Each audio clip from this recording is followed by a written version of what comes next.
नमस्ते, भारत राइजिंग में आपका स्वागत है। चैनल पे नहीं तो सब्सक्राइब करेगा, लाइक शेयर एंड कमेंट। हम लोगों का जो सनातन धर्म है वो एक बहुत ही साइंटिफिक धर्म है जिसका लोग आज बहुत ज़्यादा मजाक उड़ाते हैं क्योंकि उनको उतनी गहरी समझ ही नहीं है, आप ये कह सकते हैं। अब मैं ये क्यों बोलती हूँ कि साइंटिफिक है। मैं टीवी सीरियल्स या मूवीज़ की बात नहीं कर रही हूँ जहाँ उन्होंने कुछ अपने हिसाब से उनको जो समझ में आया उसको और इधर उधर मिला के मार्वल मूवी टाइप बना करके दिखाने की कोशिश करी है। साइंटिफिक हर उस एस्पेक्ट में है, खास करके ह्यूमंस, इंसानों को लेकर के। आप सबने सुना होगा कि सनातन धर्म में समगोत्री शादियाँ नहीं मानी जाती हैं और ना ही कराई जाती हैं। तो अगर आपको गोत्र पता है तो अच्छा है। अभी फ़िलहाल हम गोत्र पे एक वीडियो अलग बनाएंगे, लेकिन हाँ, समगोत्री शादियाँ हिंदू धर्म में नहीं होती हैं क्योंकि हम ये मानते हैं कि अगर आप एक ही गोत्र के हैं तो आप कहीं ना कहीं भाई बहन हैं, भले ही दूर से। ऐसा ये नहीं कि आपके मौसा या मामा या चाचा या ताऊ या इस टाइप का ही होता होगा, नहीं, ये भाई बहन नहीं। लेकिन अगर आपका गोत्र एक होता है, गोत्र जो कि ऋषियों के नाम पे पड़े हुए हैं, तो अगर आप एक किसी ऋषि के गोत्र को बिलोंग करते हैं, अगर आप उनसे अपना ताल्लुक़ रखते हैं तो वो आप एक उसी गोत्र के हो जाते हैं। तो अगर उसमें वही गोत्र का इंसान हो सकता है यहाँ पे हो, मान लीजिए वो अम्बाला में रह रहा हो और एक हो सकता है कनाडा में रह रहा हो, लेकिन तो भी समगोत्री शादियाँ नहीं कराई जाती हैं क्योंकि कहीं ना कहीं ये माना जाता है कि आपका जो जीन्स है, जो जेनेटिक मेकअप है, वो आपका सेम होता है, तो इसीलिए उसको भाई बहन का दर्जा दिया जाता है। तो हम लोग के यहाँ तो इतना ज़्यादा ध्यान रखा जाता है कि एक गोत्र में ही शादी ना हो। क्यों? इसके लिए कहा जाता है कि अगर आप भाई बहन हैं कहीं ना कहीं दूर से भी, तो आपका जो एक तरीके का जेनेटिक मेकअप है वो मैच कर जाएगा। तो हो सकता है अगर आपके पास किसी के पास कोई एक ऐसी बीमारी हो, तो अगर आप एक दूसरे से शादी करेंगे तो वो बीमारी आपके बच्चे में चली जाए, ये एक बहुत बड़ी इसकी संभावना बैठती है।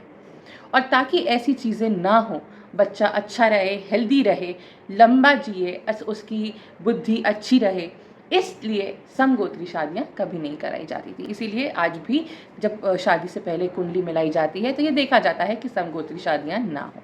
अब हम अपने पड़ोसी देश के पास चलते हैं, पाकिस्तान या ऐसा कहीं भी जहाँ पे इस्लामिक देश हो।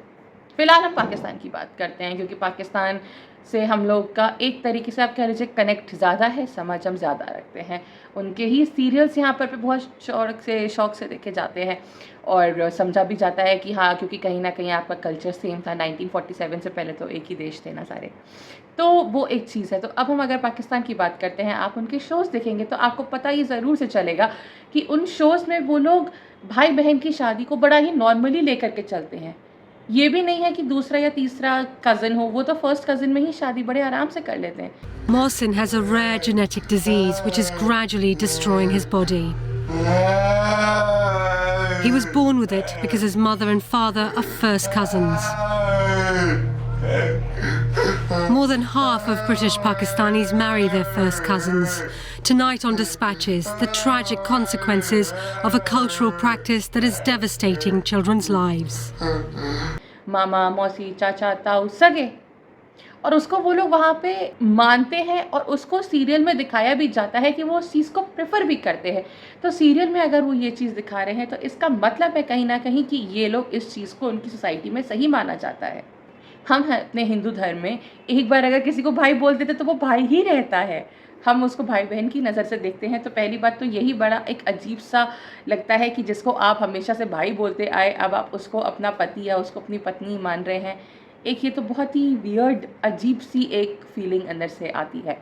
लेकिन अगर हम सारी ऊपर की बातें हटा दें, हम एक बहुत सीरियस टॉपिक के ऊपर अगर हम बात करते हैं तो हम ये बोलेंगे कि जब आप अपने ही, अगर सगा नहीं लेकिन ये तो हुआ ना कि सगे, आपके माँ बाप के सगे भाई बहन से आपके अगर बच्चों की शादी हो रही है तो फिर वो तो एक कह लीजिए एक तरीके से सगा ही हुआ। तो अगर आप ऐसे में शादी करते हैं तो जो अगर आपके पास कोई भी ऐसी बीमारी है जो आपके ख़ानदान दर ख़ानदान चलती चली आ रही है तो वो आने वाली पीढ़ियों में और बढ़ती चली जाएगी। ऐसे में पोलियो, दिल की बीमारियां, दवा, ये सारी ऐसी बीमारियां, कैंसर, ये और वहाँ पर बढ़ती जाती हैं। Mohsin Akhtar is 17 years old and lives with his family in Bradford.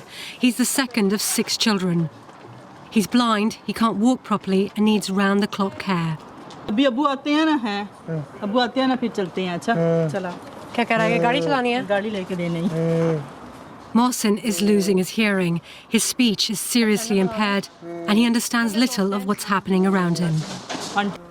Mohsin's younger sister Hina is 13. She's the Akhtar's fourth child. Her sister Zainab is 11. Both sisters have inherited the same disease as Mohsin. They can neither see nor hear. All three children have an extremely rare genetic disorder called mucolipidosis type 4. Their bodies cannot get rid of waste products properly, affecting everyday brain function from vision to movement. दोनों बिल्कुल ही blind है। इसको थोड़ा सा light on और of इसको पता चलता है। ये तो मेरे ख्याल ऑलमोस्ट हो चुकी है ब्लाइंड। और अगर आप पाकिस्तान में डेथ रेट देखेंगे तो हाईएस्ट उसमें हार्ट डिजीज़ को लेकर के आता है। तो कहीं ना कहीं ये बहुत सारे एक फैक्टर्स होते हैं कि डेफिनेटली आप क्या खा रहे हो, क्या पी रहे हो, क्या आपका रहन सहन है, लेकिन एक ये बहुत बड़ा फैक्टर है कि आप जब जेनेटिक इनब्रीडिंग करते हैं जिसको हम बोल रहे हैं, तो ये चीज़ का भी एक आपके शरीर के ऊपर एक बहुत ही गलत असर आता है। पैरालिसिस हो जाना, बच्चे का सही तरीके से मानसिक डेवलपमेंट ना होना, उसका बोल ना पाना, उसकी हाइट ना बढ़ना, ऐसी बहुत सारी चीज़ें होती हैं अगर आप एक दूसरे के साथ शादी करते हैं, क्योंकि जो उसमें एक अच्छी जीन्स होती है वो आगे पनप ही नहीं पाती है। तो जब वो होगा ही नहीं तो आपका जो आने वाली पीढ़ी है वो बहुत ही ज़्यादा नुकसान में रहेगी, बहुत ज़्यादा कमज़ोर रहेगी, और उस पर ये भी असर पड़ता है कि हाँ, आप जो बच्चा पैदा कर रहे हो उसकी आने वाली ज़िंदगी और उसके आने वाले की ज़िंदगी, वो सब बहुत ही ज़्यादा दयनीय होंगी। क्योंकि जब आप ये खुद समझिए कि आप एक दूसरे के साथ ही रह के आपके बच्चे पल रहे हैं, तो कोई भी एक ऐसी बीमारी जो कि शायद क्योर हो सकती थी अगर आप किसी और से शादी करते और उसको वो बीमारी ना होती, तो डायबिटीज़ वगैरह तो बहुत जल्दी से ऐसे ही फैलती है। तो ये एक सोचने की बात है, एक ये समझने की बात है कि क्या, और ये किसी धर्म जाति से अगर हम आगे हट के इस चीज़ को देखें, एक इंसानियत के तौर पे इस चीज़ को देखें, एक मानवता के तौर पे इसको देखें, तो क्या ये सही है? क्या इस तरीके से शादियां होनी चाहिए एक दूसरे के साथ ख़ानदान में? ये आने वाली पीढ़ी उनके मानसिक और उनके फ़िज़िकल डेवलपमेंट के लिए बहुत ज़रूरी है हाँ कि हम इस चीज़ को सोचें। जो हम सीरियल में देखते हैं इसका हम पे भी क्या असर पड़ता है, ये हमें भी खुद सोचना चाहिए। इसीलिए हम क्या देख रहे हैं और उससे हम क्या सीख रहे हैं, ये भी हमें सोचना चाहिए। हमको सोच समझ के वो सब चीज़ें देखनी चाहिए जिसका हमारे ऊपर असर पड़ेगा। इसी के साथ आप प्लीज़ हमारे चैनल को सब्सक्राइब करिएगा। नमस्ते।